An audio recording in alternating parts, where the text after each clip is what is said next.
기도로 시작하겠습니다. 성부와 성자와 성령의 이름으로.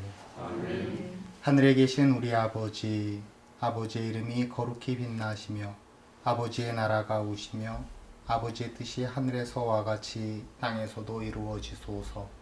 오늘 저희에게 일용할 양식을 주시고 저희에게 잘못한 일을 저희가 용서하오니 저희 죄를 용서하시고 저희를 유혹에 빠지지 않게 하시고 악에서 구하소서.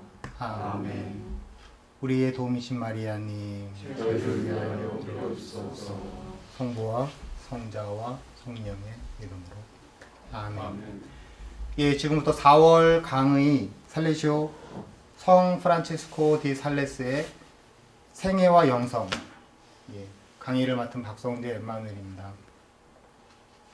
영성이란 무엇인가 이미 다 아시겠지만 영성에 대한 그 개념은 이미 여러 가지 아주 다양하게 많은 신부님들, 많은 신학자들이 설명을 해놔서 여러분들도 잘 아실 거라고 생각이 듭니다. 그 여러 가지 의미 중에 하나, 영성이란 그리스도를 따르는 삶의 방식이라는 것에 좀 초점을 맞춰서 영성에 대해서 생각을 하면서 살레시오 성인에 대해서 한번 우리가 되돌아보면 좋겠다는 생각을 갖습니다. 영성은 그리스도를 따르는 삶의 방식을 의미하며 그 의미는, 그 방법은 다양합니다. 살레시오 성인은 정확히 평신도 영성에 관한 글을 쓴 최초의 영성 작가입니다. 하느님을 사랑하는 사람은 누구나 일상 안에서 하느님과 일치를 이루어 완덕에 이르도록 초대받았다는 사실, 그것은 지금으로부터 400년 전에 신신생활 입문을 통해서 구체적으로 가르치셨습니다. 그 덕분에 지금의 우리들은 이런 생각을 너무나 당연하게 받아들이고 있습니다. 누구나 일상 안에서 하느님을 만날 수 있다는 생각, 지금은 너무나도 당연하게 생각이 됐지만 400년 전 그 당시에는 아직까지 그 이야기를 공식적으로 하는 그런 책도 없었고 그런 신부님들도 거의 없었습니다. 다행히 2차 바티칸 공의회에서 평신도 영성에 대한 중요성을 강조하면서 우리 모두가 하느님으로부터 부르심을 받았다는 그런 내용들을 공표를 하게 되죠. 그 2차 바티칸 공의회도 살레시오 성인이 활동했던 시기와 비교를 해보면 한 350년 정도 뒤의 이야기입니다. 그러면 이 살레시오 성인이 이야기하신 것이 얼마나 혁신적이었고 얼마나 새로웠고, 그렇기 때문에 얼마나 많은 사람들이, 얼마나 많은 평신도들이 이 영성을 좋아했는지 감히 짐작해 볼 만도 합니다. 그러면 살레시오 성인의 생애와 영성, 이 두 가지 중에 영성을 먼저 하도록 하겠습니다. 생애를 먼저 하려고 했는데 19페이지나 됩니다. 1시간 반짜리인데 줄일 방법이 없어서요. 영성을 먼저 한 25분 정도 하고 그 다음에 생애에 넘어가도록 하겠습니다. 제가 5가지로 좀 축약을 시켰는데요. 첫 번째, 지극히 인간적인 영성, 그리고 평범한 일상의 영성, 온유한 마음의 영성, 애덕의 영성, 순응하는 영성. 이 순응하는 영성은 거룩한 무관심의 영성이라고도 할 수 있겠습니다. 이 5가지 중에 2가지, 첫 번째 말씀드린 지극히 평범한, 지극히 인간적인 영성과 평범한 일상의 영성, 이것은 그 당시에 이 영성을 살았던 수도자나 그 사제들은 없었다고 생각을 하시면 됩니다. 그러면 들어가겠습니다. 지극히 인간적인 영성. 살레시오 성인이 태어났던 당시에 영성 생활을 한다는 것은 특별한 능력을 지닌 사람들만이 할 수 있는 것이라고 생각을 했습니다. 왜냐하면 그들은 늘 고행, 극기, 단식, 고통, 편퇴, 은둔 생활 등을 의무적으로 해야 했기 때문입니다. 편퇴가 뭔지는 아시죠? 채찍질로 하는 거. 혹시 지금도 그런 행위를 하시는 분들 계시나요? 혹시 사순시기이기 때문에 어떤 특별한 순환을 주님께 봉헌해야 되겠다는 생각에 신발에 모래를 넣고 다니시거나, 아니면 침대에서 주무실 때 뭐 자갈을 깔고 주무신다거나, 아니면 옷을 입을 때 이 속옷은 좀 까칠까칠한 그런 옷을 입는 그런 고행들, 우리도 어렵지 않게 할 수 있겠는데요. 그 당시에는 그보다 더 심한 것들을 했었죠. 근데 살레시오 성인은 그거 하지 말라고 하십니다. 이러한 분위기 속에서 살레시오 성인은 하느님을 사랑하고자 하는 사람들에게 특별한 고행 없이도 누구나 인간답고 평범하게 살면서 하느님을 만나고 하느님과 일치할 수 있다고 가르치십니다. 그리고 그것이 가장 인간적이면서도 신적이고 가장 그리스도적이면서도 완벽한 것이라고 가르칩니다. 이러한 살레시오 성인의 정신을 그리스도 중심의 초월적 인본주의라고 합니다. 지금 살레시오 성인의 모습 그대로입니다. 인간적인 모습, 가장 인간적인 모습이 가장 신적이다라는 이야기 전 좋아하는데, 그것은 인간은 하느님의 모상대로 태어났기 때문에 그런 것이요. 하느님이 처음에 태초에 창조하셨던 그 모습대로 살아가는 것. 그래서 보면은 편안하고 자연스럽게 친근감이 가고 그런 모습입니다. 살레시오 영성은 그러므로 매우 인간적인 신심입니다. 살레시오는 모든 사람들과 매우 인간적인 만남을 가졌습니다. 그의 생각과 충고는 일반적으로 세상에 관한 것이었습니다. 그의 영적인 지도는 평범한 일상 안에서 영적인 원칙들을 수행하는 것에 주로 관심을 두었습니다. 즉, 상상으로 살거나 세상을 거부하는 것이 아니라 인간적인 경험을 신심을 드러나게 하는 그 어떤 것으로 보았습니다. 반대로 신심 생활을 매일의 인간적인 경험을 강화시키는 그 어떤 것으로 보았습니다. 살레시오적인 사고 안에서 인간적이 된다는 것, 그것은 인간적인 모든 것에 깊은 관심을 갖는 것을 의미합니다. 각각의 사람들이 마음으로 느낀 그런 것들은 무엇이든지 살레시오 영성의 재료가 됩니다. 지극히 인간적인 인간이 되기 위해 우리는 우리에게 주어져 있는 것들을 간파합니다. 그리고 우리 마음의 가장 깊은 곳에서 인간적인 것과 신적인 실제들의 일치와 유사성을 발견합니다. 인간의 가장 이상적인 모델은 어떤 모습일까요? 살레시오 성인은 그 인간의 가장 이상적인 모델을 하느님의 은총과 함께 설명을 합니다. 하느님의 은총은 인간미를 파괴하지 않으면서 인간을 정화하고 인간을 거룩하게 높여주면서 인간 안에 스며든다. 즉, 하느님의 사랑은 인간의 타고난 능력들을 파괴하지 않고 오히려 그것들을 고양시키며 그것들을 도와주고 그것들 사이에서 조화를 이루면서 인간 본성의 모든 아름다움과 완벽함을 생생하게 한다.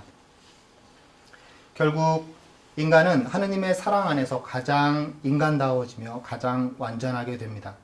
반대로 인간은 가장 인간적일 때, 인간다워질 때 하느님의 사랑을 깨닫게 되고 이로써 하느님과 일치를 이룰 수 있게 됩니다. 하느님은 우리의 마음으로 다가오셔서 우리들에게 구원을 베푸십니다.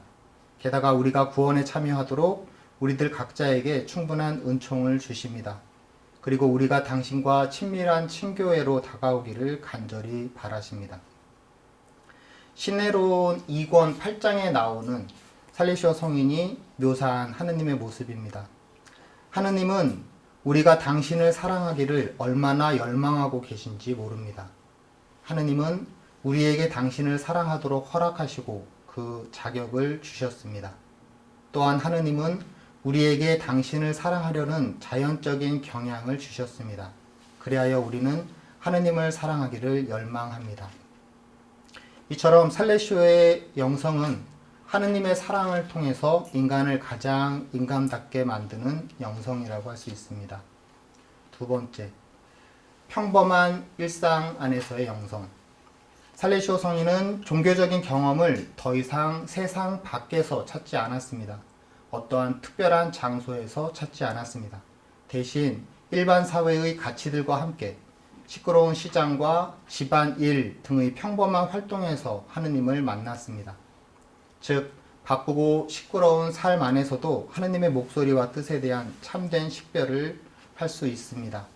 그렇기 때문에 우리 모든 사람들은 하루하루의 생활 한가운데에서 확실하게 하느님을 발견하도록 부르심을 받았습니다. 성직자와 평신도, 남성과 여성, 독신자와 결혼한 사람 할 것 없이 모든 사람들은 각자의 삶의 자리에서 하느님을 따를 수 있도록 초대되었습니다. 일상적인 것들과 모든 행동들은 그 자체 안에 가치를 가지고 있고 그것들을 통해서 분명하게 하느님과 이웃에 대한 사랑을 표현할 수 있습니다. 그러므로 하느님의 뜻을 깨닫기 위해서는 신심을 키우기 하느님의 뜻을 깨닫기 위해서나 신심을 키우기 위해서 우리는 일상의 것들에 집중할 필요가 있으며 일상적인 것들 이외에 그 어떤 대단한 방법이나 특별한 방법을 찾지 않아도 됩니다. 아니, 살레시오 영성에서는 그것들을 찾지 말라고 합니다. 방문수녀회 혹시 들어보셨죠? 살레시오 성인이 설립한 수도회입니다. 그 방문수녀회의 가장 중요한 원칙 3가지를 소개해 드리겠습니다. 첫 번째, 어려운 고행은 없을 것. 단, 영성생활은 가장 엄격하게 지켜야 할 것. 두 번째, 순종, 온유, 상호 친절, 규칙 준수를 완전하게 실행할 것. 세 번째, 가난한 병자들을 찾아보기 위해 정기적으로 외출할 것. 이처럼 고행 없이 일상 안에서의 작은 덕행들과 공동체의 일정을 따르는 것만으로도 완덕에 이룰 수 있다는 것은 당시 엄청난 혁신이었으며 도전이었습니다.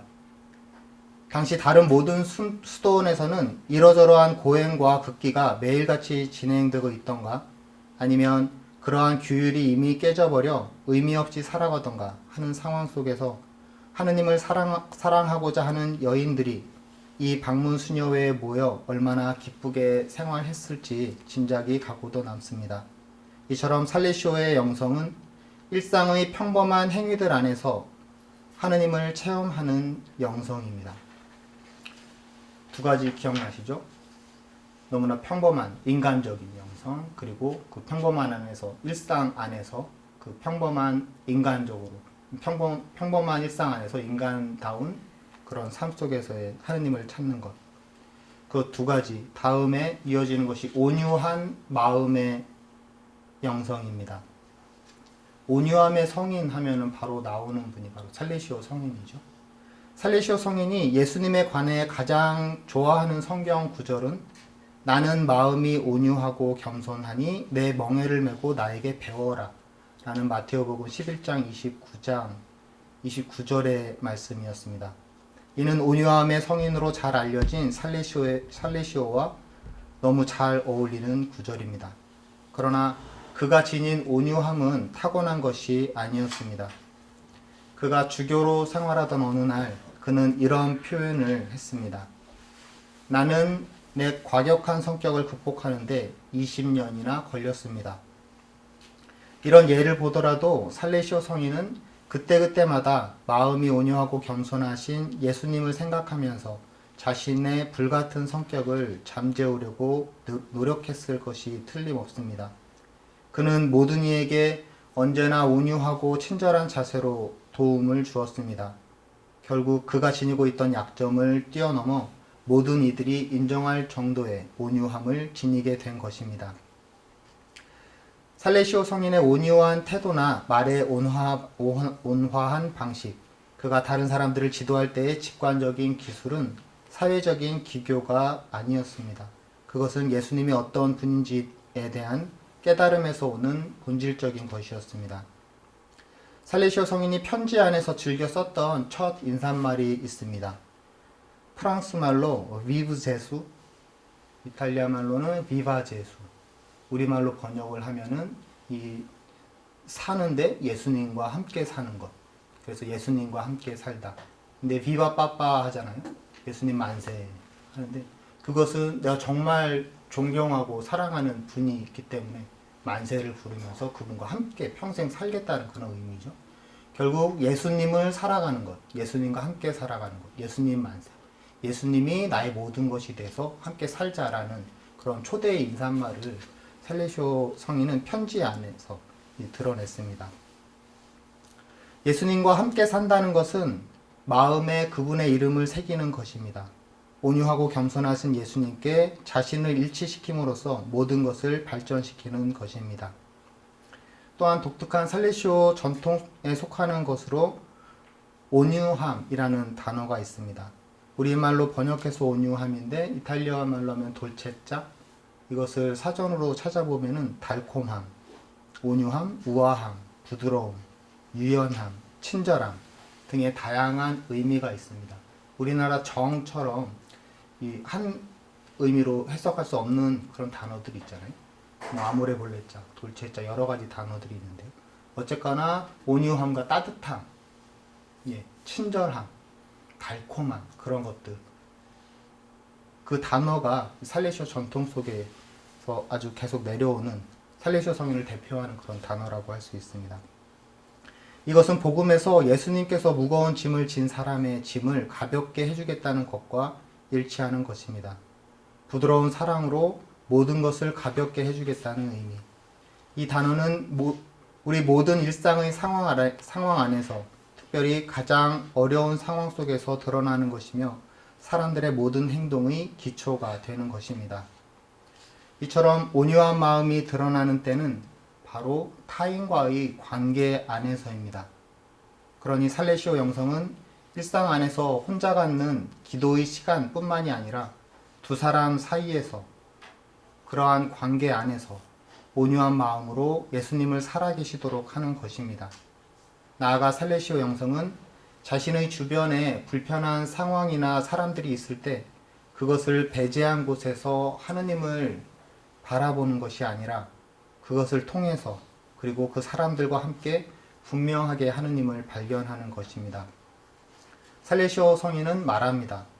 수많은 일반적인 생활 안에서 온유한 마음을 유지하고 슬픔과 고통들 안에서도 온유함을 보존할 때 바로 그 사람이 거의 완전한 사람입니다. 이처럼 살레시오의 영성은 온유한 마음을 유지함으로써 예수님을 살아계시도록 하는 영성입니다. 말씀드리다 보니까 갑자기 드는 궁금증이 있습니다. 살레시오 영성 하면은 그동안 돈보스코 성인 쭉 들으면서 살레시오 회의 영성 하면 살레시오 영성이라고 쉽게 얘기하잖아요. 살레시안이라고도 얘기하고. 근데 살레시오 성인이 400년 전에 성인이잖아요. 돈보스코 성인은 1800년대 성인. 그렇기 때문에 돈보스코 성인 이전에 이미 수많은 단체들이 있었습니다. 살레시오 성인을 수호 성인으로 하는 수많은 단체들이 있었고요. 그 단체들에서 그 살레시오 성인의 이런 영성들을 따라가는 사람들을 서로 살레시안들이라고 했대요. 지금도 그렇게 얘기하고 있고요. 그래서 우리나라가 아닌 다른 나라에서는 그 살레시안이라고 얘기하면서 뒤에 돈보스코의 살레시안이라는 그런 단어를 붙입니다. 근데 지금 우리나라에서는 그 살레시오 성인의 그 영성을 따라가는 수도회가 방문 수녀회가 있어요. 저기 연천 쪽에 있는데요. 거기 그 이외에는 없으니까 우리가 그냥 살레시오 영성, 살레시안이라고 하면 돈보스코와 관련된 것을 연관을 짓게 되죠. 그래서 제가 지금 말씀드리는 살레시오 영성, 살레시오의 영성 하는 것은 돈보스코 시대 이전에 그 영성들을 말씀을 드리는 것이고요. 이미 돈보스코에 관련된 수업을 들으셨을 텐데 그 비슷한 부분들이 계속 나오죠. 예, 돈보스코 성인이 자연스럽게 살레시오 성인의 영성을 따라갈 수밖에 없는 그런 상황들이 계속해서 나옵니다. 그리고 이따가 말씀을 드릴 텐데 살레시오 성인이 태어난 곳이 바로 사보이 지방이었거든요. 그게 지금은 프랑스 지역인데요. 그러면은 살레시오 성인은 프랑스 사람일까요? 아니면 이탈리아 사람일까요? 사보이 지방 그쪽은 사보이 공국이라고 하는데 그 당시에는 피에몬테도 그 공국에 같이 있었던 거죠. 그러면 이탈리아 사람이다. 혹시 프랑스 사람이라고 생각하십니까? 살레시오 성인이 썼던 글은 프랑스 말입니다. 그리고 살레시오 성인이 대부분 활동했던 것은 이 프랑스 지방이죠. 그런데 프랑스 사람도 아니었어요. 사보이 공국의 사람이었습니다. 공작이 그 지배하는 그런 영토, 하나의 작은 나라 개념인데요. 어쨌거나 살레시오 성인은 그 당시에 여기저기 다니면서 나는 사보이 사람이다 라고 했습니다. 프랑스 사람도 아니고 어머니는 프랑스 사람이고요. 아버지는 이 사보이 공국의 사람이었습니다. 알프스 산맥을 중심으로 해서 이 사보이 공국이 알프스 산맥 아시죠? 이 보면은 되게 아름다운데요. 그 위쪽으로 해서 제네바가 나오고요. 제네바 아래쪽으로부터 해서 쭉 내려와서 피에몬테가 이렇게 나오잖아요. 피에몬테 저 지방 중에 아래에 또리노가 있잖아요. 이 또리노 아래 지방까지 사보이 공국이었어요. 그 당시에는. 그래서 이탈리아도 아니고 프랑스도 아니고 그 사이에 있었죠. 그리고 전쟁이 많이 일어나서 어떨 때는 그 모양이 조금 컸다가 어떤 때는 작았다가 계속 그렇게 됐었거든요. 그래서 그러한 상황 속에서 살레시오 성인이 활동하셨고, 어쨌거나 그 당시에 그 영향력이 파급이 엄청나게 컸기 때문에 살레시오 영성이 아닌 것들이 없었던 그런 상황이었습니다. 예. 어디까지 했죠? 세 번째 했고, 이번 네 번째 갑니다. 애덕의 영성. 이 애덕이라는 단어에 대해서 좀 알아봐야 될 것 같습니다. 까리타스라고 하는 거잖아요. 이 자선단체 까리타스, 대표적인 자선단체로 까리타스가 나오는데요. 이 애덕, 까리타는 넓은 의미로 하느님의 사랑에 응답하고 그 사랑 속에 머무는 상태를 말합니다. 그리고 좁은 의미로는 하느님을 사랑할 수 있는 능력 또는 그분을 사랑하는 습관적인 성향, 마음을 뜻합니다. 이는 때때로 이웃사랑의 실천이라는 의미에서 자선이라고 불리기도 합니다. 이러한 애덕은 사랑 자체이신 하느님이 우리 인간에게 주시는 것입니다. 하느님은 먼저 우리에게 사랑을 베푸셨습니다. 그리고 우리들 안에서 존재하는 모든 선을 희망하시고 행하십니다. 그러면 우리는 하느님이 주시는 선을 인식하게 되는데요. 인식하는 그 즉시 기쁨을 느끼게 되고 하느님의 선하심을 향해서 마음이 기울어지게 됩니다. 좀 복잡하죠? 쉽게 얘기하면 하느님은 당신의 사랑을 우리에게 주시는데 선을 통해서 주시오. 당신 선하심이시기 때문에. 그래서 선을 통해서 우리의 영혼으로 다가오고요. 우리는 일반적인 일상생활 안에서 선을 느끼잖아요. 그러면 당연히 하느님을 연상하게 됩니다. 선을 느꼈을 때 기분 나쁜 사람 없잖아요. 선함 때문에 기쁨에 젖게 되고요. 그 기쁘기 때문에 이 기쁨을 계속 유지하려는 노력을 하게 되는 거죠. 어디서 왔나요? 당연히 하느님이 주셨잖아요. 그래서 하느님을 바라보면서 하느님께 기울어지는 그런 경향을 갖게 됩니다. 그래서 그 노력을 하게 돼요. 그런 이야기입니다. 예. 나아가 우리는 하느님의 선하심으로부터 얻는 기쁨을 점점 더 키우기를 바라면서 하느님께 대한 보답으로서 하느님께서 기뻐하시는 것을 찾게 됩니다. 즉, 우리는 하느님을 위해 하느님을 닮은 사랑을 실천함으로써 하느님의 사랑에 응답하게 됩니다. 하느님으로부터 받은 사랑의 기쁨이 크면 클수록 하느님께 보답해 드리는 그 응답 또한 커집니다. 그리고 하느님께서 기뻐하시는 것이 무엇인지를 찾게 되고 그것에 기쁨을 느끼게 됩니다. 이러한 기쁨은 세상이 주는 기쁨과는 비교할 수 없을 정도로 크고 답니다. 달다. 예, 맛이 달다라는 뜻이죠. 여기서 온유함, 돌째자가 나오는데요. 기쁨, 기쁨입니다. 하느님께서 기뻐하는 것을 실천하는 그 기쁨, 그것은 하느님을 사랑하는 것에서 이웃을 사랑하는 것으로 나아가게 합니다. 하느님이 우리에게 선하심을 주고요. 사랑을 주고요. 우리는 거기서 너무 기뻐해요. 기뻐하기 때문에 보답하려고, 고마우니까 보답하려고 하죠. 그래 보답하려고 하는데 하느님은 무엇을 좋아할까 생각을 하죠. 무엇을 원하실까 생각을 하는데 하느님이 원하시는 것은 당신 사랑과 이웃 사랑이잖아요. 이웃은 나와 친한 이웃이 아니라 내 곁에 있는 누구나가 이웃이 되기 때문에 하느님이 좋아하는 것을 실천하게 됩니다. 그것은 여기뿐만이 아니라 여기도 실천하는 거죠. 기도를 통해서 묵상을 통해서 하느님께 보답을 해드리고 그 기쁨으로 인해서 이웃에게 사랑을 전하는 그것이 바로 애덕과 관련된 것입니다. 결국 애덕은 사랑받기보다는 사랑하는 행위로 드러나고 하느님과 이웃을 대상으로 하며 모든 선의 근원이신 하느님 자신과 일치하기를 궁극적인 목적으로 삼고 있습니다. 그러므로 애덕은 모든 덕행 중에 가장 뛰어난 덕입니다. 살레시오 성인은 하느님을 진심으로 사랑하고 이웃을 내 몸같이 사랑하는 것, 그것 이외에 또 다른 그리스도교적인 완덕을 알지 못하고 체험하지도 못했고 이것이 없는 다른 모든 완덕은 거짓 완덕이라고 말씀하십니다. 또한 시내론 10권 1장에서 이렇게 표현하십니다. 인간은 우주의 완전함이고 영은 인간의 완전함이며 사랑은 영의 완전함이고 애덕은 사랑의 완전함이다. 이해가 되시나요? 제가 한 100번 읽어도 이제 헷갈려갖고 있는데 다시 쉽게 말씀을 드리면요. 인간이잖아요. 저를 보면 저는 우주의 완전함입니다. 거꾸로 생각을 한번 하면 좋을 것 같아요. 이 우주의 완전함은 무엇일까요? 인간이랍니다. 그러면 이 인간의 완전함은 무엇일까요? 영이랍니다. 영. 이 영의 완전함은 무엇일까요? 사랑이라는 거죠. 이 사랑의 완전함은 무엇일까요? 에더, 까리따라는 겁니다. 그래서 결국 까리따, 이것을 통해서 사랑이 완전해지고 영이 완전해지며 인간이 완전해지고 우주가 완전해진다는 것입니다. 그러니 까리따를 통해서 곧 하느님과 일치를 이루게 된다는 것입니다.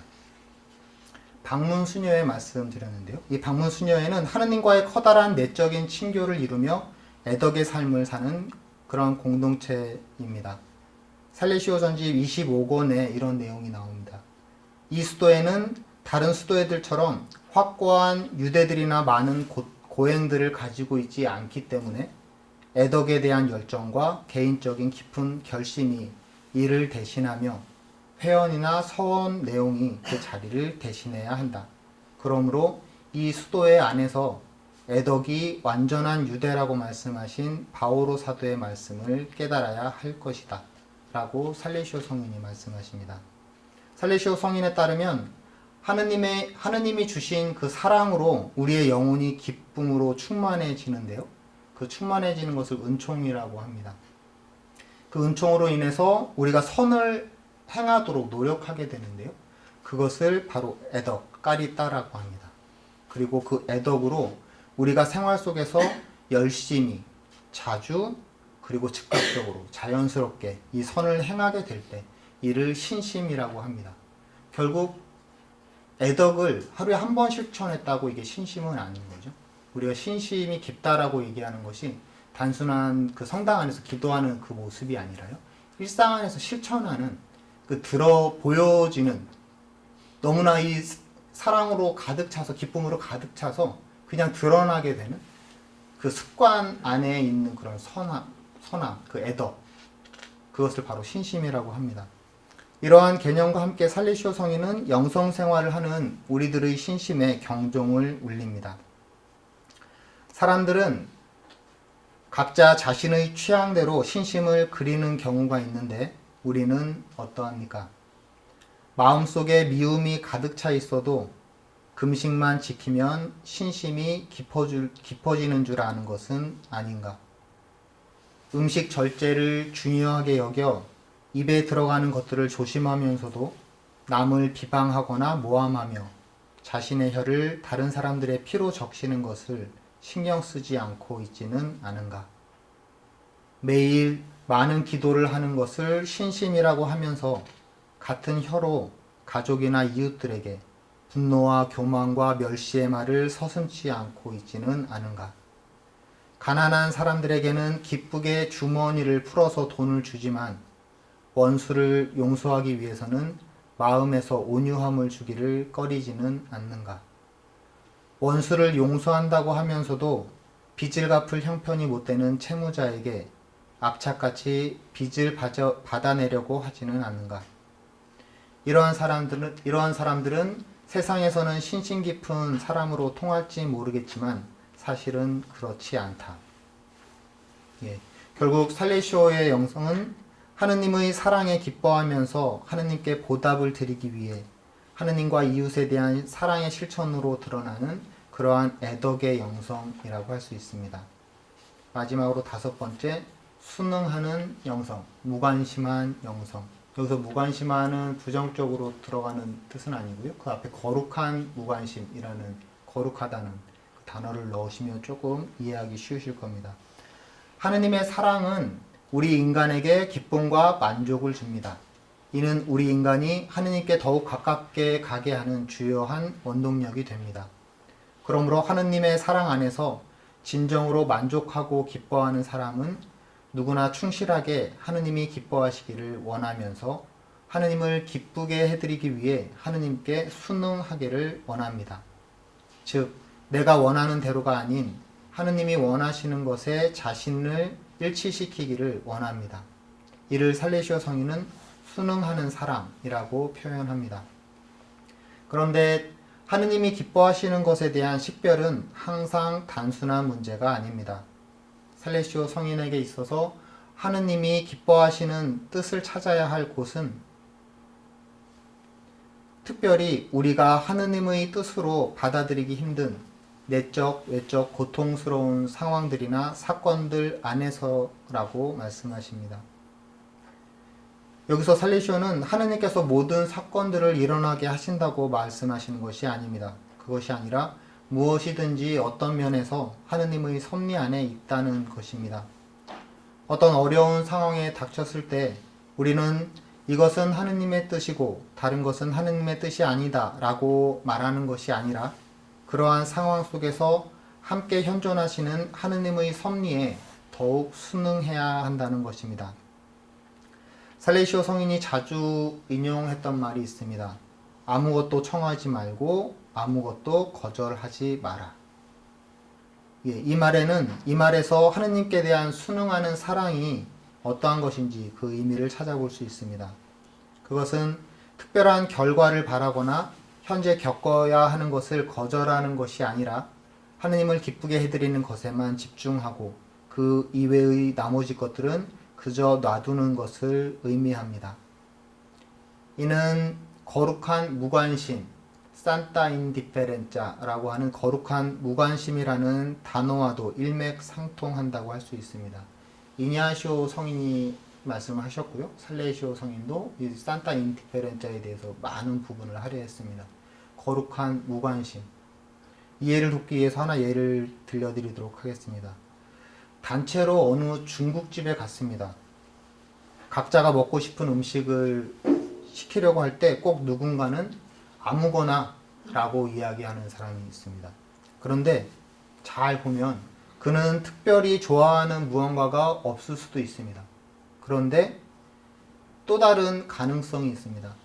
그냥 그곳에 함께 있는 누군가를 너무 좋아해서 너무 사랑한 나머지 그 이외의 것들, 무엇을 먹건 그건 전혀 개의치 않는 그런 경우일 수도 있습니다.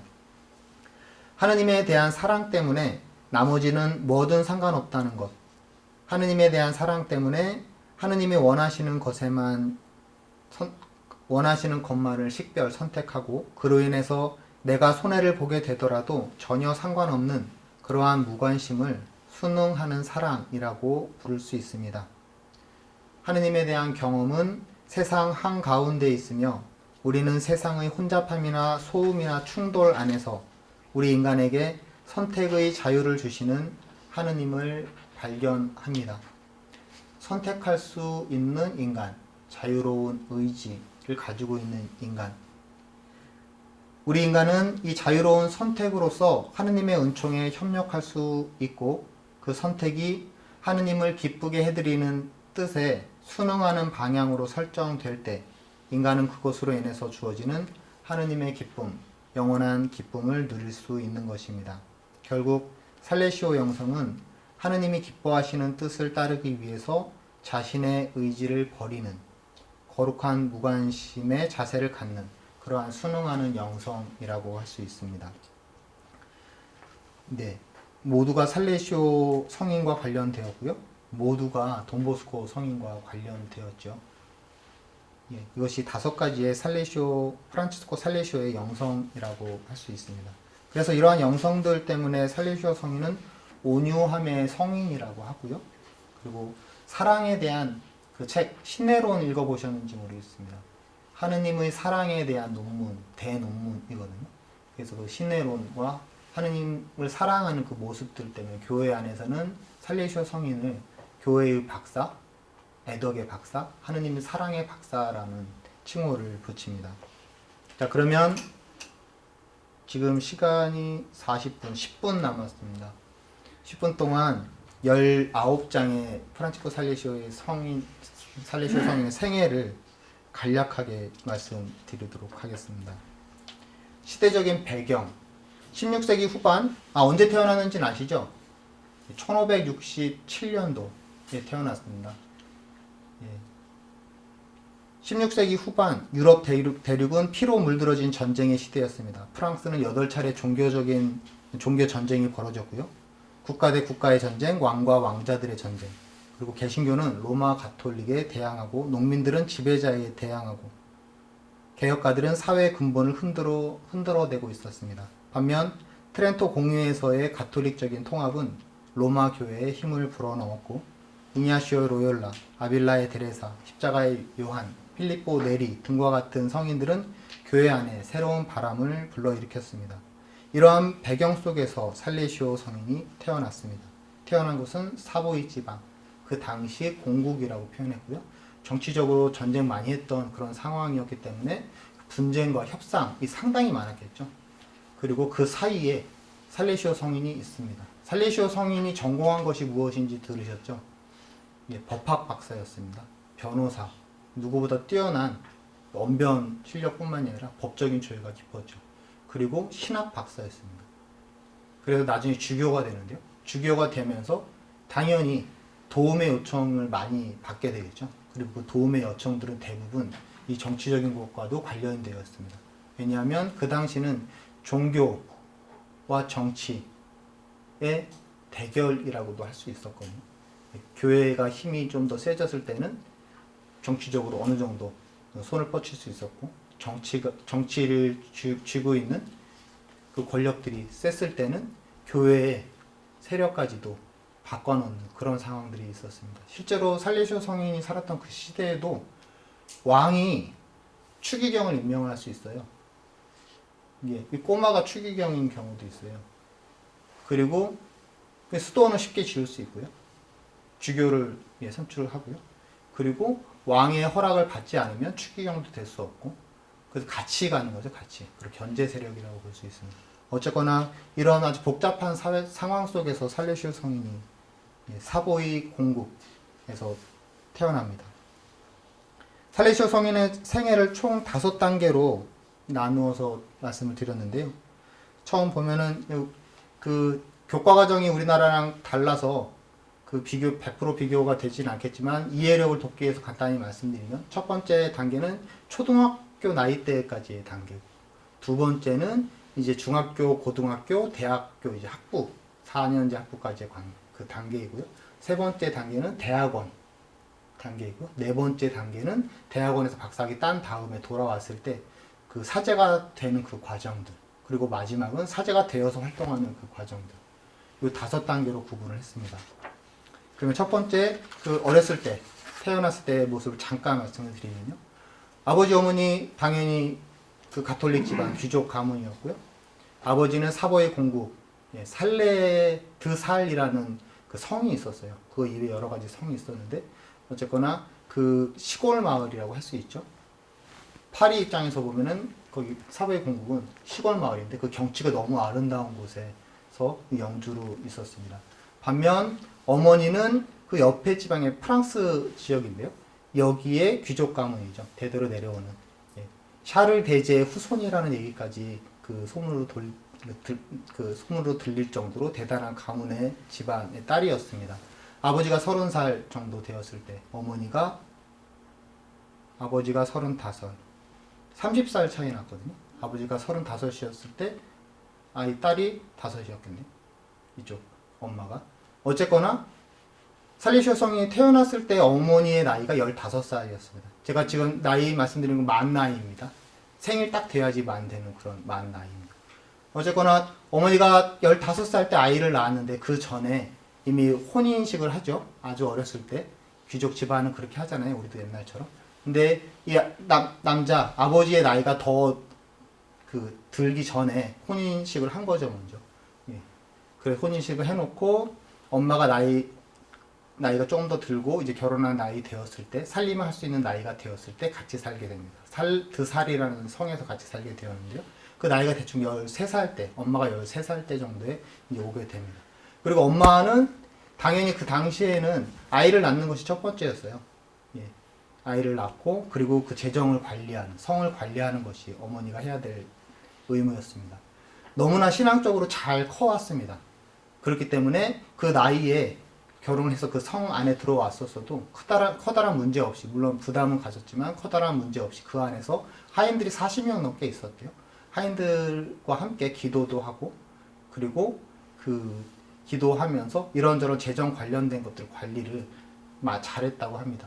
13살 때 그 드살이라는 곳에 와서 그래서 첫 번째 고민이 아이를 갖는 것이었잖아요. 그래서 기도를 했죠. 주님께 기도를 하고 그 시기에 샹벨이라는 곳이 있었는데요. 그 샹벨이라는 곳은 그 당시에 사보이 왕국의 수도였습니다. 살레시오 성인이 10살 됐을 때 그 수도가 또리노로 이렇게 넘어가거든요. 어쨌거나 이 샹벨이라는 곳에 그 그리스도의 수위가 공개되는 행사를 하게 돼요. 뭔지 아시죠? 신도네라고. 예. 그거를 듣고 살레시오 어머니가 갑니다. 남편하고 아버지랑 같이 가요. 그리고 다른 사람들이 신기해서 막 구경할 때 그 조그만 엄마는 그 앞에서 기도를 합니다. 주님, 저에게 아들 하나만 주셔요. 그러면 이 아들 당신께 봉헌할게요. 첫 아이니까 당신께 봉헌할게요. 당시에 아버지의 마음은 어땠을까요? 귀족의 아버지는 무조건 맏아들은 그 대를 이어야 돼요. 가문의 대를 이어야 돼요. 그 둘째부터는 이제 성직자를 만들고 그런 절차가 있는데 어쨌거나 아버지는 이 처음으로 태어나는 아들을 자신처럼 자신보다 더 뛰어난 그런 정치가나 관리인으로 만들고 싶었죠. 어쨌거나 신도네 앞에서 어머니가 기도를 하고요. 주님께 살레시오 성인을 봉헌합니다. 그리고 1년 뒤에 아이가 태어나죠. 그래서 1567년 8월 21일 날 살레시오 성인이 태어납니다. 어머니와의 친밀감을 가진 상태에서 어머니가 어딜 가든 데리고 다녔죠. 그리고 늘 얘기했겠죠. 놀이터가 다른 곳이 없었습니다. 그냥 나가면은 자연이 놀이터였어요. 이미 아시다시피 시골에서 사셨던 분들은 그 나비나 벌, 온갖 그 살아있는 것들에 대한 감동을 받잖아요. 근데 이 살레시오, 조그만 살레시오는 더 큰 감동을 받고, 그래서 하나를 보고서도 계속 머물러 있는 거죠. 엄마는 그걸 보고서 너무나 이쁘고 아름답고 하면서 주님께 감사를 드리고, 이 자연은 주님이 주신 거다. 그래서 소중히 여겨야 된다. 그 얘기를 쭉 합니다. 그래서 신앙 교육을 어렸을 때부터 시킵니다. 아버지는 몰랐어요. 엄마가 아이를, 첫째를 주님께 봉헌했다는 사실을 몰랐어요. 왜냐하면 말할 수가 없죠. 30살 차이가 나니까 혼나잖아요. 그리고 마음속으로만 가지고 있는 상태에서 아이 교육을 시킵니다. 아이가 6살 되었을 때 라로슈 슈르포롱? 좀 어려운데요. 어쨌거나 학교에 입학을 하게 돼요. 그 당시에 귀족들이 학교에 입학한다는 것은 그냥 거기 기숙사에서 생활을 하거나 그 근처에 있는 기숙할 수 있는 집에서 산다는 거예요. 본인이 있는 성 근처에 학교가 있는 것이 아니라 좀 떨어져 있는 곳에 학교가 있기 때문에 아예 기숙 생활을 하게 됩니다. 그래서 가정교사인 신부 대아주라는 신부와 함께 그곳으로 가게 돼서 2년간 학교 공부를 하면서 기초적인 문법을 배웠고요. 그리고 2년 뒤에 그 이사를 감으로 인해서 안느시 조금 더 큰 학교로 전학을 가게 됩니다. 거기서 이 초등학교 기간을 보내게 됩니다. 첫 영성체와 견진성사를 한 다음부터는 이 꼬마 아이가 매일같이 성당을 찾아갑니다. 그리고 기도를 하면서 그 주님 생각을 했었고요. 저녁 때 해가 질 때쯤 되면은 그 하수 담당하는 주인 아주머니가 있는데 이 아이를 너무나 이쁘게 생각해서 이게 너무나 귀여운 거죠. 그리고 귀공자죠. 그 말 그대로. 그 귀공자가 기도하는 모습이 너무나 아름다웠던 거예요. 그래서 그 모습을 보면서 친해졌는데 저녁 때가 되면 그 아주머니와 책을 읽었는데 그 책이 대부분 성인전이었다고 합니다. 그래서 본인이 성인이 되는 것에 대한 생각을 그 어렸을 때부터 하게 되었던 거죠. 이제 중학교 들어가게 될 그런 시기에 이 아이가 성인전 계속 읽고 신앙생활을 하다 보니 당연히 갖게 되는 것이 무엇이죠? 신부가 되고 싶은 거예요. 그래서 사제가 되겠다는 다짐을 합니다. 그러면서 삭발례를 하고 싶은 거예요. 예, 이 단계가 넘어가면서 그 아이가 그 마음을 갖습니다. 그래서 아버지에게 얘기해요. 삭발례를 하고 싶다고. 근데 이 아버지 입장에서는 이 꼬마가 그냥 좋은 마음이겠지. 좀 시간 지나면은 그 마음 자연스럽게 지워지겠지라는 생각으로 허락을 합니다. 그래서 이 꼬마 살레시오가 삭발을 하게 됩니다.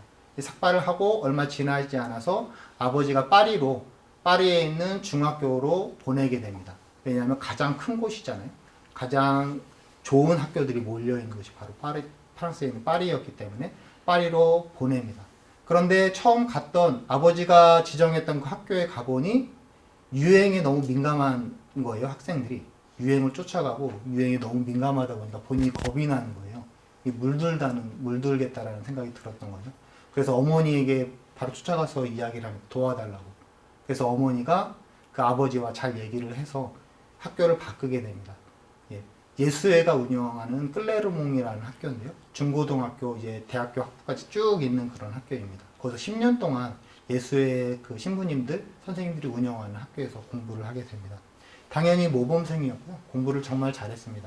10년 동안 라틴어와 그리스어에 능통했다고 해요.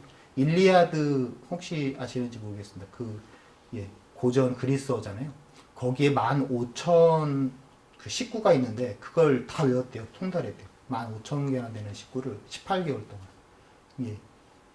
전 이해가 안 되는데 박혜승 신부님 이런저런 많이 외우시잖아요. 저는 정말 너무 우러러볼 수밖에 없는데 그 이상이었던 거죠. 그 정도로 뛰어난 재능을 가지고 있었습니다.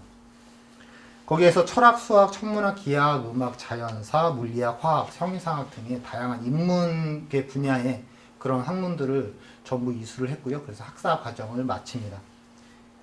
그 상황에서 아버지는 가정교사에게 우리 아이가 완벽한 귀족, 완벽한 신사로 자랄 수 있도록 교육시키라고 명령을 내립니다.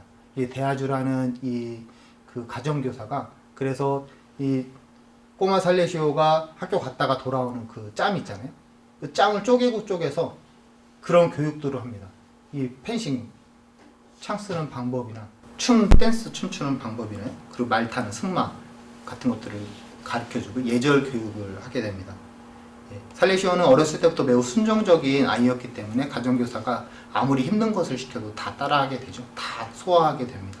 그런데 놀라운 것은 그것을 다 받아들임으로 인해서 육체적인 발달과 유연성, 우아함을 얻게 되었고요. 큰 키, 훌륭한 몸매, 귀공자다운 그런 태도가 한층 더 돋보이게 되었습니다.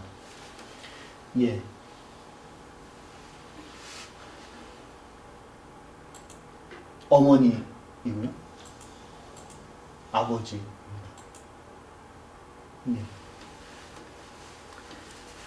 반면에 예수의 그 회원들로부터 종교 교육을 쭉 받게 되죠. 그리고 그 교육 받고 가정교사가 가르쳐주는 거 그 짬을 또 이용해서 근처에 있는 성당에 찾아가게 돼요. 생테티엔 디 그레라는 성당인데 그 안에 검은 성모님이 계신대요. 검은 성모상, 검은 동정녀 마리아의 상이 있었고요. 그 제단이 있는 거죠. 이 가보신 분들은 알겠지만 그 성당 안에 들어가면은 제대들이 쭉 있잖아요.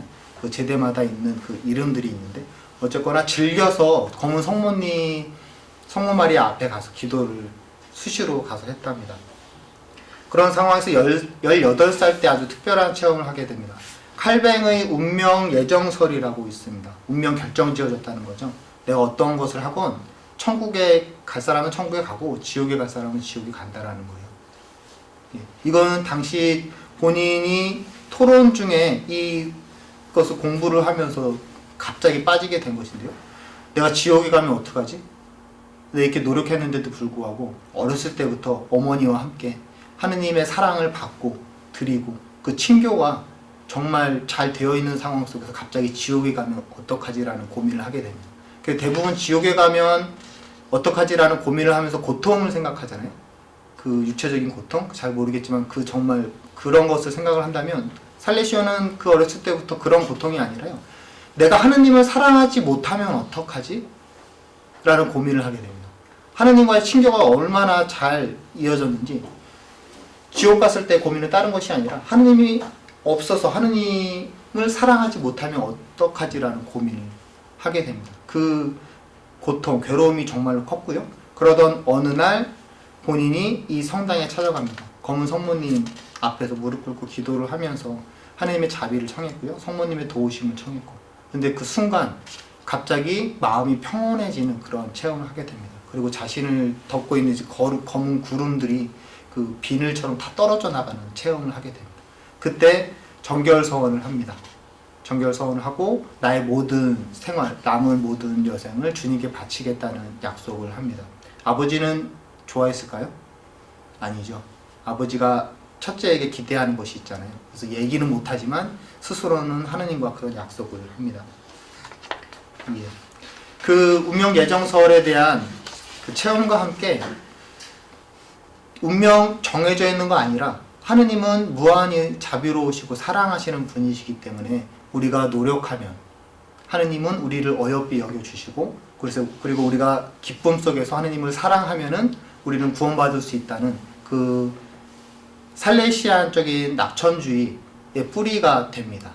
이 상황 속에서. 그래서 이것에 대한 생각들을 점점 더 체계적으로 앞으로 잡아나가게 되는 거죠. 예. 그 대학교 학부 시절 때까지 20대를 마치고요. 그 다음에는 학교를 옮깁니다. 파도바에 있는 법학부, 법학대학이 있는데요. 유럽에서 가장 알아주는 대학교였다고 합니다. 그래서 유럽에 있는 모든 나라에 있는 학생들이 그쪽으로 몰린 거죠. 종교랑 상관없이 모두가 다 몰려있는 곳입니다. 아버지가 당연히 그쪽으로 보냈겠고요. 가장 뛰어난 곳이기 때문에 아들이 그쪽으로 가서 하루에 4시간 동안 법학 공부를 합니다. 그리고 아버지 몰래 가정교수에게는 허락을 받고 나머지 4시간은 거기서 유명했던 안토니오 포세비오라는 그 예수의 신부님이 계신데요. 영적 지도자로 삼으면서 이 신부님으로부터 개인적으로 그 신학 공부를 4시간 동안 하게 됩니다. 그리고 하루 8시간이니까 그 이외의 시간들은 이 기도와 묵상, 다양한 것들을 하면서 생활 규정들을 지속적으로 스스로 점검을 하고 훈련을 하는 그런 그 노력들을 합니다. 아침 기도, 매일 미사, 영적 휴식 시간, 기도, 철야 기도, 잦은 영성체와 영성체 준비, 감사 뭐 이런 것들을 하게 되는데 당연히 영적 지도자가 있으니 그런 것들을 체계적으로 잡아나가겠죠. 그러면서 마음속으로 사제의 길을 조금 더 단단하게 갖추게 됩니다. 예, 24살 때 민법과 교회법 모두 훌륭한 성적으로 마치고요. 박사학위를 취득하고도 돌아옵니다. 돌아오기 전에 아버지가 명령을 내려요. 그 당시는 여행을 간다는 것은 어떤 특별한 그 견문을 넓히는 것 뿐만이 아니라 하나의 뭐랄까요, 그 스펙, 지금 같은 경우 스펙을 쌓는 그런 것들이었어요. 그래서 이제 여행을 갔다 오라고 돌아오기 전에. 그래서 살레시오가 그 24살의 살레시오가 여행을 갔는데 어디로 갔을까요? 파도바가 여기 있으면 그 조금 내려가면은 성모님의 집이 있거든요. 로레타라는 곳에. 예, 이 성모님의 집에 갑니다. 여기에도 검은 성모님이 계시잖아요. 어쨌거나 로레타에 가서 기도를 합니다. 그리고 그 16살 때 했던 그 순결 서원, 그것을 갱신을 합니다. 그 다음에 그 고향으로 돌아와요. 아버지에게로 돌아오는데 아버지는 잔뜩 기대에 부풀어서 법률과 관련된 책들을 잔뜩 모아서 도서관을 만들어 놓고 그리고 신북관도 만들어 놓고 그리고 어느 주에 있는 그 좋은 자리, 원로원 자리도 만들어 놓고 다양한 것들을 다 준비를 해 놓습니다. 그 상황에서 아들이 돌아와서 일단 그 샹베리에 가서 그 상임위원들의 상임 변호사가 되라고 얘기를 합니다. 그래서 거기 가서 변호사에 등록을 하면은 그 연결되는 것들이 있었나 봐요. 워낙 공부를 잘했기 때문에 이미 알려줬었고요. 그래서 거기 가서 상원 변호사 자격증을 받고 돌아옵니다. 당연히 시험이 있었고요. 시험은 이제 구술 시험인데 수많은 그 석학이라고 하는 그리고 재력가뿐만이 아니라 모든 그 네로라는 그런 사람들 사이에서 본인이 그 생각해냈던 그런 것들을 충분하게 얘기를 했고요. 그것으로 인해서 그 모두가 동의하는 상황 속에서 변호사가 돼서 돌아옵니다. 돌아오는 길에 특별한 체험을 합니다. 말을 타고 돌아오는데요. 말이 갑자기 요동을 치면서 옆에 차고 있던 칼과 그 칼집이 떨어졌어요. 떨어졌는데 십자가 모양으로 떨어진 거예요. 그래서 주웠죠. 다시 차고 갑니다. 근데 좀 가다가 또 말이 또 그런 거예요. 특별한 것이 없는데. 근데 또 떨어졌는데 또 십자가 모양. 이것이 3번 연속으로 이루어집니다. 그때 확신을 갖게 되었죠. 아, 주님이 나에게 메시지를 주시는구나. 이 칼을 십자가로 사용하라고. 칼 대신 십자가를 사용하라는 그런 메시지, 강한 메시지를 받게 됩니다. 그래서 이 사제가 되고 싶은 마음이 정말 컸어요. 아버지에게 언젠간 말씀드려야지 했는데 그 기회를 잡고 있는 그 와중에 또리노 공작이 그 왕 개념이잖아요. 또리노로 수도를 바뀐 상태에서 그 공작이 또리노에 살았는데 또리노에 있는 공작으로부터 상원 의원이 되어달라는 그런 제안을 받습니다. 그래서 살레시오가 하겠습니다 하면은 변호사가 아닌 그보다 더 높은 상원위원이 되는 거예요. 그 제안을 받고요. 그리고 다음 해에 5월 달에 로마에서는 제네바의 수석 사제가 되어달라는 그런 제안을 받습니다. 그리고 그것은 교황으로부터 받는 교황 교서를 받게 됩니다. 이 제네바의 수석 사제는 뭐냐면요. 주교가 있잖아요. 주교 바로 밑에 사제인 거예요. 그래서 주교님이 돌아가시면 본인이 주교가 되는. 그래서 그 교회 제네바 교구의 2인자가 되는 거죠. 예. 상임위원 또 예. 제안을 받고 수석사제 자리도 제안을 받습니다. 이 된 거죠. 가족회의를 엽니다. 그리고 아버지와 이야기를 합니다. 그 전에 있었던 것을 쭉 말씀을 드려요. 아버지는 여기 갑자기 화가 올라오죠. 쭉쭉 올라옵니다. 내가 어떻게 가르쳤는데 네가 지금 한 것이 얼마나 대단한 건데. 근데 마지막 히든카드 아버지 근데 제가 예, 로마로부터 제네바 교구 수석사제 예, 그 교황 교서 임명권을 받았습니다. 했더니 아버지가 고민을 하죠. 예, 나쁘지 않다. 그래서 아버지가 조금 씁쓸하긴 하지만 허락을 하십니다. 그래서 어찌 되었건 살레시오 성인은 이제 완전히 인정을 받고 허락을 받은 거잖아요. 그 다음부터 본인의 마음을 거침없이 표현을 합니다. 어떻게 표현이 되냐면요.